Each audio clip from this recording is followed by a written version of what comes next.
Hello and good evening, everybody. I'd like to welcome you to tonight's episode, and what I'm going to be covering tonight is my third episode of From the Worst to the Best. I have already done one for Kiss, I have already done one for Deep Purple, and tonight I would like to conquer the metal gods themselves, which would be the one and only Judas Priest. Now, the rules of tonight, the way things are going to pan out, is I am going to go through their entire discography, and I'm going to start with what I see as their weakest effort, and then I'm going to build up to what I believe is their best effort. Now, I want to remind everybody this is purely my subjective opinion. If you disagree with me, I welcome that discussion. Please post why you disagree with me in the comments. I really do appreciate it. Just please be civil and no profanity or politics, okay? Feel free to post your own ranking if you want to. I mean, if it's the complete opposite of mine, I totally understand. Because all of these albums bring something different to the table, and they have gone through many different styles throughout their lifetime, throughout their tenure. And so, of course, different albums are going to appeal to different people. But anyways, I would like to start with what I perceive to be their weakest effort. And throughout the past couple of years or so, I have heard a lot of people stand up for this album. I have heard a lot of people defend it. I have heard a lot of people say, yeah, this one's actually pretty good. And I totally respect that. But in my opinion, I just have never liked Turbo. This was released in 1986, and this was right around the time that MTV started becoming very, very popular. Everyone wanted hit music videos on MTV, and so they kind of adapted their sound to fit the parameters of what was very popular on MTV at the time. And Judas Priest absolutely jumped on that bandwagon. Why? I have no idea. I mean, you guys are the metal gods. You walk out on stage in black leather and everything. That's not exactly something that screams pop rock to me, but whatever. But looking over here, Turbo Lover is the song that everyone seems to really, really love, and I have always thought it was very, very silly. Locked In, to me, is pretty forgettable. The sound is not helping at all because, like I said, the guitars are very polished. We have guitar synthesizers in there, and we have synthesizers in there, and it just really is not my cup of tea. Private Property is pretty ridiculous. Parental Guidance is even more ridiculous. But then Rock You All Around the World, Wild Nights, Hot and Crazy Days, Hot for Love, and Reckless are also very, very forgettable. The only song that really kind of stands out to me is Out in the Cold. That's actually kind of a cool song in my opinion. Yeah, the sound is pretty bad. It's still got that pop rock edge to it, but it sounds pretty good live. There is a live version on a live album that came out not too long after this one, and it sounded pretty good, but yeah, the studio version, I'm only counting the studio version, it still kind of struggles just due to the sound and the obviously mainstream production they were going for. So yeah, Turbo is my least favorite. My second least favorite, 17th place, is going to be a more recent album, and that is going to be 2008's Nostradamus. This was a concept album. There have been many concept albums throughout history. Some of them have worked very, very well, like Welcome to My Nightmare by Alice Cooper. A lot of people really love Tommy by The Who, and of course we have King Diamond's entire discography, can't go wrong there. So Judas Priest decided to take a stab at this, and boy, it did not work. This does not sound like metal. This sounds like prog rock, and not good prog rock while I'm at it. Pretty much every other song, there's very little guitar work. I don't really know what they were trying to do here. But it does have a few highlights. I like Prophecy. I like Death, and I like Future of Mankind. Those are the three that I really, really remember. But yeah, this thing is a chore to sit through. I read somewhere that on the tour for this album, they wanted to play the entire album in their entirety. And I'm guessing once the cocaine wore off, they realized what a dumb idea that was, and they never quite got that up and running. I also read that they want to play the entire album in their entirety on a future tour, and if that's the case, I am not sure if I'm going to catch that one because, yeah, like I said, this is a chore to sit through. Okay, we're now at 16th place, and this album is going to come from an era where they were kind of searching for their identity. Like, lead vocalist Rob Halford, he had left the band in the early 90s, and he was eventually replaced with tribute singer Tim the Ripper Owens.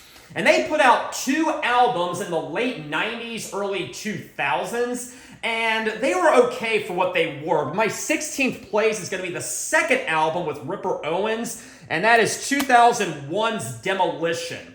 This had just come out when I was just starting to get into Judas Priest, and this album was all over the CD store when I went there looking for Judas Priest albums. I did not buy this one. I actually bought this one just recently. But looking over here, I mean, there are some decent songs on here. I really do love One on One. I do like Machine Man. I do like Metal Messiah. Hell is Home is okay, but something about the rhythm just doesn't quite do it for me like maybe some of these others do. But what is probably the weakest part of this album is just the sound. It's not Tim the Ripper Owens. He is a very competent vocalist. I have no problem with him at all. He was not the issue. Just, it sounds a lot more like nu metal rather than what the band is famous for. And once again, I think they were kind of trying to latch on to what was popular at the time. Bands like Slipknot or Tool or System of a Down. I have never liked any of them, and that is probably my really big complaint about Demolition is just the sound on it. But I mean, the songs aren't badly written. Feed on Me is another really cool song, I'll say that. But yeah, 16th place is going to be Demolition. 15th place is actually going to be the first album that had Tim the Ripper Owens, and that is going to be 1997's Jugulator. I think the sound on this one is a little bit better than Demolition, and that's why I ranked it a little bit higher. But I mean, still, there are some songs on here that are actually pretty solid. I like the title track. I like Bloodstained. I like Burn in Hell. And of course, we have Cathedral Spires at the end. That song is epic. Is Ripper Owens as good as Rob Halford? No. Is he a worthy replacement? Yeah, if you're going to replace Rob Halford, I think I think Ripper Owens was perfect for the job.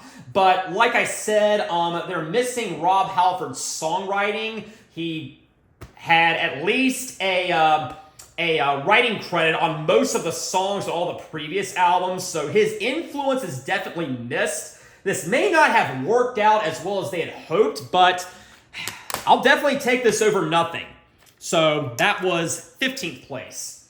We now move to 14th place, and just like Turbo, I have heard some people say they really love this album. I have debated this with people on YouTube, and this album definitely has its fans. I am not sure if I'm one of them. It's still a good album. I will definitely listen to it, but I don't think it's quite as good as some people say it is, and that is 1981's Point of Entry. And it's rather odd because I'm going to talk about these 2 albums later. This thing is sandwiched between 2 of the albums that are pretty much considered to be Judas Priest at their very best. And again, what really kind of brings this one down for me is the sound. It's not nu metal, it's not pop rock, it just sounds flat to me. I don't really know what was going on there, but it just sounds flat. That's just my personal opinion. If you love this one, I definitely respect that. I mean, there are some good songs on here. I love Heading Out to the Highway. I was a huge fan of that song back in 10th grade, and it was actually in my head pretty much every single time right before a cross-country race for some reason, and that's kind of what I associate it with. Hot Rocket is pretty fun. I do like Turning Circles. Desert Plains is often performed in concert, and I have heard them perform that once in concert, and I really enjoyed it. Solar Angels is probably my favorite song on here. I really like that one. That one is pretty awesome.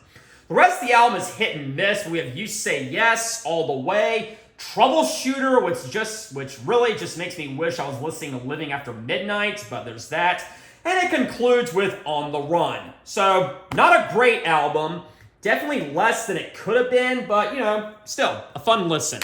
1981's Point of Entry. This next one, I think we are now in, what place are we in?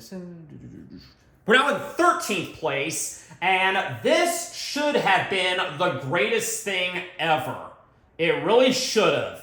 It wasn't quite the greatest thing ever, but I still really liked it. The band parted ways with Ripper Owens shortly after the Demolition album, and they reunited with Rob Halford, who was just coming fresh off his solo career, and we got 2005's Angel of Retribution. And there was such hype over this thing. This was the very first album after Rob Halford rejoined the band. Everyone was all about this. And I gotta say, I was part of it. I was really excited to hear this. And looking over here, there are some really great tracks on here. I love Judas Rising. I love Deal with the Devil. I love Revolution. And the album closer, Loch Ness, as long and ridiculous as it is, I still find it pretty catchy. Wheels of Fire is also really good. But some of the drawbacks, some of the weak points about Angel of Retribution is, again, the sound. They still hadn't quite ditched the whole nu metal thing. You can definitely kind of feel that still on this album with tracks like Worth Fighting For. I definitely still feel that. And actually, I also feel it also with Revolution. Definitely sounds kind of like leftovers from Demolition. But still, pretty decent album. This is the same lineup as the Painkiller album. Rob Halford on lead vocals, Glenn Tipton on lead guitar, KK Downing on lead guitar, Ian Hill on bass, and Scott Travis on the drums. Angel of Retribution. There we go. Okay, we are now in what I think is 12th place, and this is an album. It actually took me a very long time to hear this one.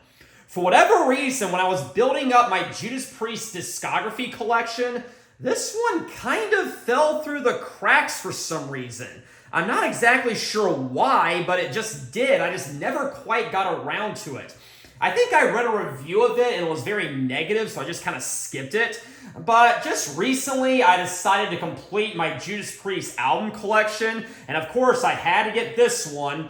And is it a great album? No, but it is an important part of the Judas Priest history, and I'm going to go with the debut Rocka Rolla.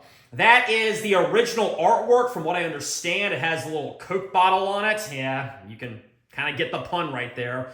Wasn't really that funny, but there we go. But looking over here, this one is, the band really has not found their sound yet. They have not found their style yet. They're really more of a bluesy rock band at the time, and so I would not call this a metal album. Definitely has, definitely hints at metal, but I would really call this more blues rock. It was produced by Roger Bain, who is most well known for his work with Black Sabbath at the time. So he was definitely a good choice for the producer role. But we have One for the Road, which is kind of slow and never quite gravitated to it. But I really do like the title track. The last time I saw these guys in concert, they actually did play the title track. They actually played one song from every album except for the Ripper Owens albums and Sin After Sin. But the track that they chose from Rocka Rolla was the title track. And I gotta say, that interlude I think is really, really groovy. We then have 4 songs that kind of run together. We have Winter, Deep Freeze, Winter Retreat, and Cheater. And again, I think they're pretty good. Are they the best songs ever written? No, they're not, but I think it's worth a listen. Never Satisfied is probably the most well-known song from here, and it's pretty fast, pretty upbeat, I like it. Run of the Mill is actually a very underrated track. I really think you need to hear that one. It's very dark, very gothic, very gloomy. I really, really like that one. Then it closes with Dying to Meet You and Caviar and Mess. I think that's how you say that. But funny thing, the last track, Caviar and Mess, was apparently supposed to be a 12-minute instrumental, something like that. And the record company convinced them to edit it down to about 2 minutes. Yeah, kind of lost the bulk of the fat there, if you ask me. But I would really love to hear that original version, that original long version. I'm just kind of curious to hear what the band originally intended. And so, yeah, that's Rocka Rolla. Pretty decent album, and it's a very significant Judas Priest record, so yeah, check it out. Okay, we now come to 11th place, and a lot of people really don't like this one. I've noticed in a lot of my album rankings, I have an album in there that may not be very popular, but I really see something in it. And this is probably my unsung hero of Judas Priest. If you are going to disagree with me, again, keep it civil, but my 11th place is going to be 1988's Ram It Down. And a lot of people say this is still a pop rock album just like Turbo. No, it isn't, okay? They are moving back to heavy metal on this album. There are still remnants of Turbo influences on here. There are still some synthesizers on here, but they do not take nearly the precedence that they did on the previous album. But yeah, the title track, love that song. Kicks off with Rob Halford's falsetto, and this thing is a statement. It is saying, we are back, and we are the metal gods once again. Heavy metal is awesome. It kicks off with this amazing guitar solo, and this thing is slow and dark, but it's awesome. If you don't like Love Zone, I understand. We still have a little bit of Turbo influences on there, but I do like Come and Get It. Hard as Iron. Come on, guys.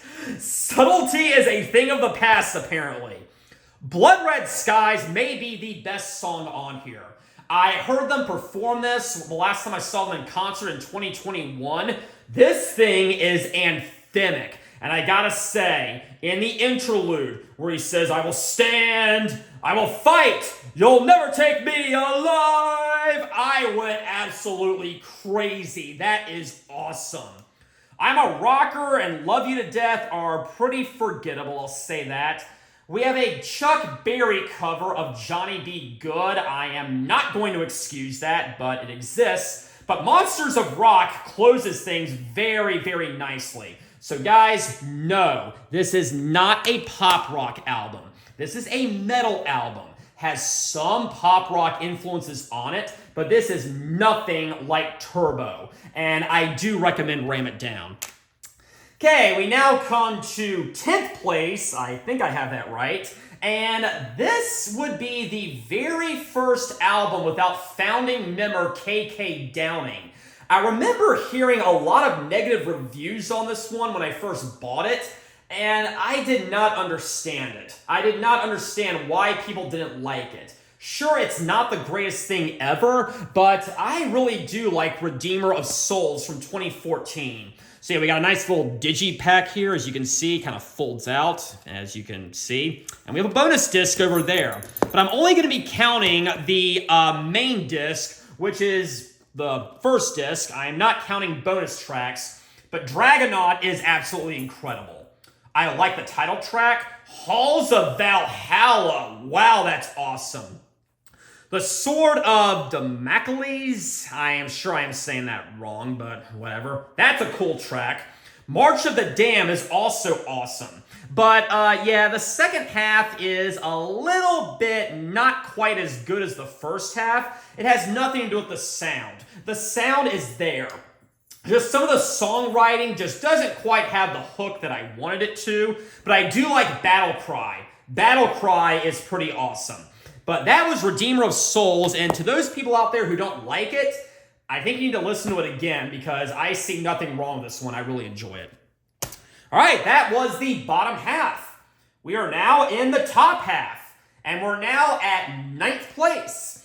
And this album kind of has two different titles. The original title was considered to be offensive, apparently, in the United States, from what I've read. And it's kind of odd because what they replaced it with was no better. And the track that the original title was based on is still on the album. But I'm going to call this next one Killing Machine. Released in 1978. It's entitled Hellbent for Leather in the United States. But I'm going to call it Killing Machine because that is what it was originally entitled. And got to zoom in a little bit right here. Delivering the Goods. Wow. What an opener. I love Delivering the Goods. They did play that on the last time I saw them. Not the last time I saw them. 2 times ago, during the Firepower tour, they did play Delivering the Goods. And boy, I was all about that one. Delivering the Goods. Yeah. Love Delivering the Goods. Rock Forever is another pretty fast song. Love it. Evening Star is kind of slow, and I never really quite gravitated to that one. But Hellbent for Leather. It's only 2 minutes, but it is a Judas Priest classic. Take on All the World isn't quite my thing, but I do love Burn It Up. We have a cover of the Green Manalishi with the 2-pronged crown. The title track, Killing Machine, another great song. Running Wild, kind of short, but still does the job. Before the Dawn is probably my least favorite on here, but Evil Fantasies closes it out very, very well. So that was 9th place, Killing Machine. Yeah, one of the classics. 8th place is going to be, to date, their most recent effort. And I think this is the best album they have ever done since Rob Halford rejoined the band. And that, of course, is Firepower! Oh, that was terrible, whatever. But anyways, let's just look over here. The sound is a huge improvement from Redeemer of Souls. I had nothing wrong with the sound on Redeemer of Souls, but this one just has that extra punch to it that Redeemer of Souls may not have quite fully had.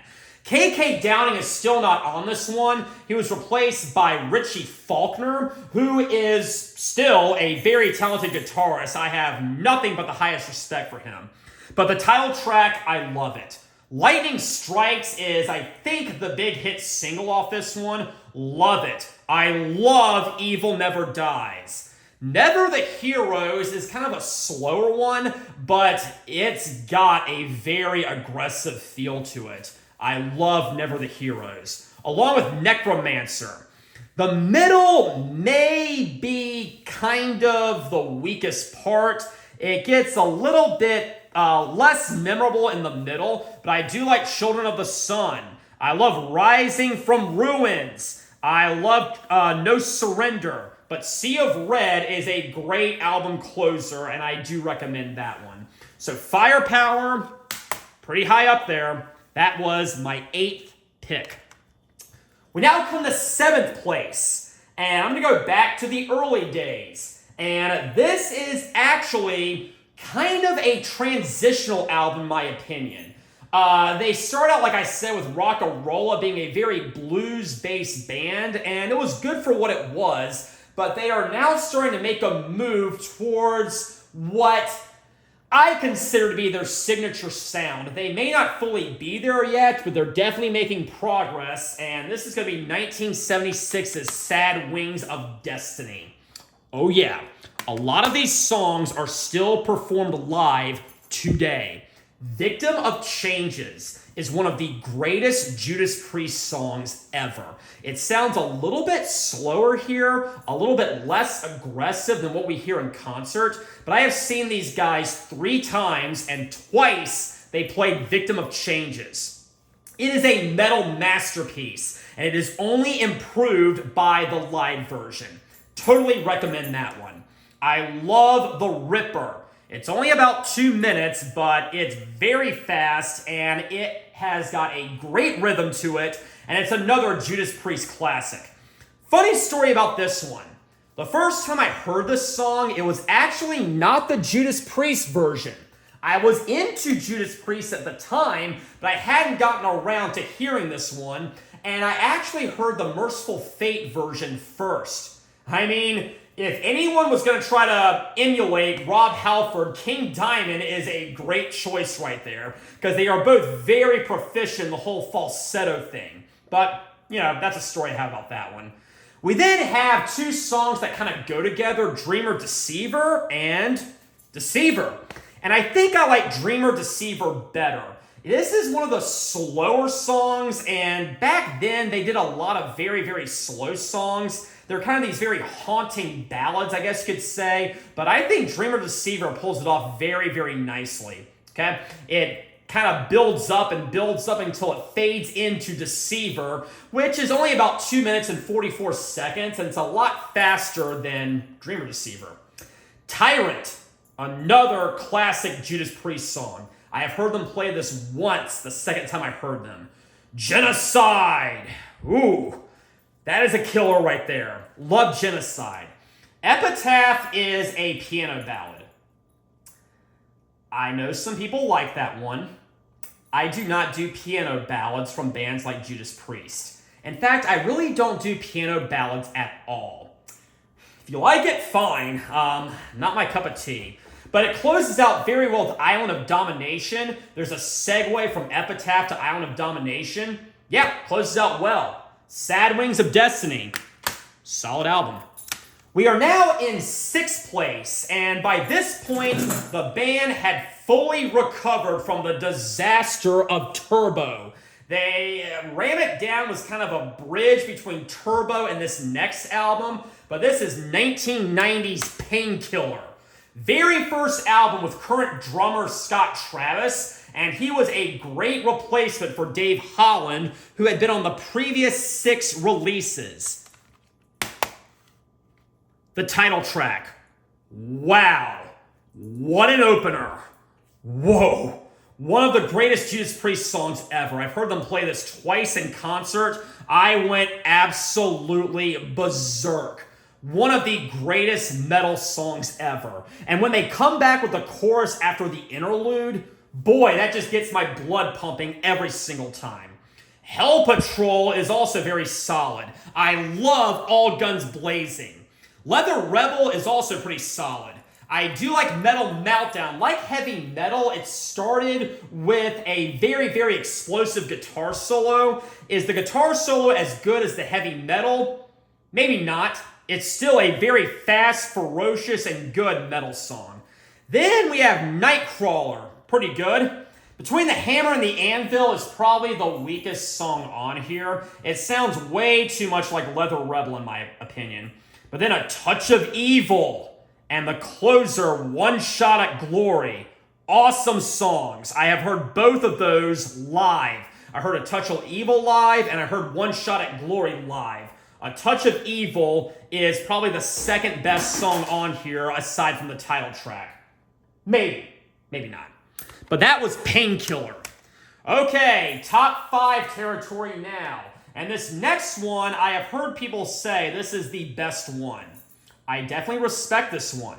I definitely love this one. But there are 4 more that I like just a little bit better.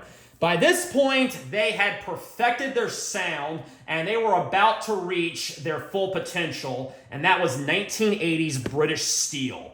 And this is most well known for their 2 big hit singles, Breaking the Law and Living After Midnight. I also have this album on vinyl, and something interesting, Breaking the Law is actually the very first track. Then Living After Midnight comes before You Don't Have to Be Old to Be Wise. And it's just so obvious that the record company thought those would be very big hit singles and the fans would love them. So they made the band apparently put them as the first track on both sides. But I believe this is the track list that the band always intended. Rapid Fire kicks off very well. Fast, balls to the wall, I love it. But then it segues into Metal Gods, one of my favorite Judas Priest songs ever. I heard them play this once. The very first time I saw them in 2014, I went berserk. I already talked about Breaking the Law, so I'm not going to say much after that. It's 2 minutes, about 2.5 minutes or so. It's a great concert song. I love it. Then we have Grinder and United, probably the weakest songs on here, but I do like You Don't Have to Be Old to Be Wise. We have Living After Midnight, very fun song, very upbeat. They play it all the time. I love it. The Rage is kind of interesting. It starts out with a very bluesy little bass solo, and then it kind of picks up with what we come to expect from them. But yeah, after that bass solo ends, it becomes a very, very harder edge song, and I love it. But Steeler closes things out very nicely. This one is fast and aggressive, and it just keeps you going, keeps your blood pumping till the very end. Definitely love Steeler. My favorite one from this one is probably Metal Gods, and then followed closely by Steeler. Yeah, I have the 30th anniversary edition. This is a live concert right there where they play the entire album. Definitely check this out. This is a good live show. Okay, it really is. It also comes with a DVD. Okay, number 4 is an album that I used to rank number 2, but I have decided that there are 2 more albums that I actually like a little bit better. I loved this one as a kid. I still love it now, and it's going to be 1984's Defenders of the Faith. And I also have the special collector's edition here, but yeah, actually, let me take that out. That right there is what the original cover looked like, and that just looks absolutely incredible. So let's get this guy back in here. But let's see what we have here on the back. I am only counting the first CD. The other 2 CDs are bonus tracks. It's a live concert from Long Beach, California. But Free Will Burning kicks it off very well. I love Free Will Burning. Fast, got a great rhythm. It's hard-edged. I love Free Will Burning. Same thing with Rock Hard Ride Free. The Sentinel is so awesome. The Sentinel starts out very, very slow, but very, very dark. And then it picks up. And this thing is also balls to the wall. Love Bites is a little bit weak, but still very enjoyable. By the way, it has nothing to do with the Def Leppard song, thankfully. Eat Me Alive. That is a song that ended up on Tipper Gore's Filthy 15 because, well, it's about sex. I think it was... She said it was about someone forcing a woman to go down on him at gunpoint. Whether that's true or not, I'm not sure, but yeah. Eat Me Alive is a pretty funny song. I like it. So eat me alive. Da, da, da, da, da, da, da. Some Heads Are Gonna Roll always shows up on their greatest hits CDs, and it's very slow. Maybe not the best thing on here, but I do like it. But it ends very nicely with kind of 2 songs that go together. Heavy Duty and the title track. Closes out very nicely. My favorite from Defenders of the Faith is definitely Free Will Burning, and it is no contest. I went berserk the time I heard them play that in concert. Okay, 3rd place. This is one that it really took me a while to get into. I bought it as a kid. I was probably 15 or so, maybe 16. And I was like, yeah, there's a few good songs on here. Then I kind of just forgot about it. And in recent years, I've come back to it, and I just realized what an amazing experience it is. It is going to be their 3rd album, 1977, Sin After Sin. And I also own this one on vinyl. Fun fact, This would be the last album where they had that font for their title. But yes, this is Sin After Sin. Kicks off with The Sinner. Another great opener. 6 minutes, it's fast, and it never lets up. Sinner is absolutely amazing. They do a pretty decent cover of Diamonds and Rust, originally performed by Joan Baez, I think that's how you say it. More of a folk singer. I've never actually heard the original version, but I can say I do like the Judas Priest version. Then we have Starbreaker. They were still kind of doing the ballads on this album, those very haunting ballads, and that's with Last Rose of Summer and Here Come the Tears, but I really do love Here Come the Tears. It took me so long to finally get around to appreciating that song, but I love it. Let Us Pray / Call for the Priest. Fast, amazing. So is Raw Deal, but Dissident Aggressor is the closer, and it may be the strongest track on here. Pretty stiff competition with Sinner, but Dissident Aggressor actually won a Grammy, I think back in 2010 or so. The live version of it actually did win a Grammy for Best Metal Performance, so there it is. I mean, it took the Grammys, 33 years to finally recognize how great of a track it was, but better late than never. Story of my life. But yeah, Sin After Sin. Love it. Second place is going to be the album that came right before it. Actually, not right before it, right after it. I have done an episode of Album Rant on this one, so I'm not going to talk too long about this one, but it is 1978 Stained Class, and what a beast this thing is. We have Exciter, White Heat, Red Hot, I love. Maybe the best song on here, at least on side one. We have a cover of Better By You, Better Than Me, but then we have the title track. We have Invader. We have Saints in Hell. Wake the dead! The saints are in hell! We have Savage. Then we have Beyond the Realms of Death. And I talked about this on my REO Speedwagon vs. Styx video. Beyond the Realms of Death, the opening sounds a lot like Sweet Madam Blue by Styx. I actually heard this first, then I heard Sweet Madam Blue, and I was like, wow, that sounds a lot like Beyond the Realms of Death. And it turns out I am not the only person who thinks that. But it's great. It's almost 7 minutes. I love it. It starts out very slow, but again, picks up, and it is incredible. Then we have Heroes In, which closes things out very nicely. And I am now going to close out this album ranking very nicely with my number one pick. This was the very first Judas Priest album I ever picked up. This album has been there for me for over half my life.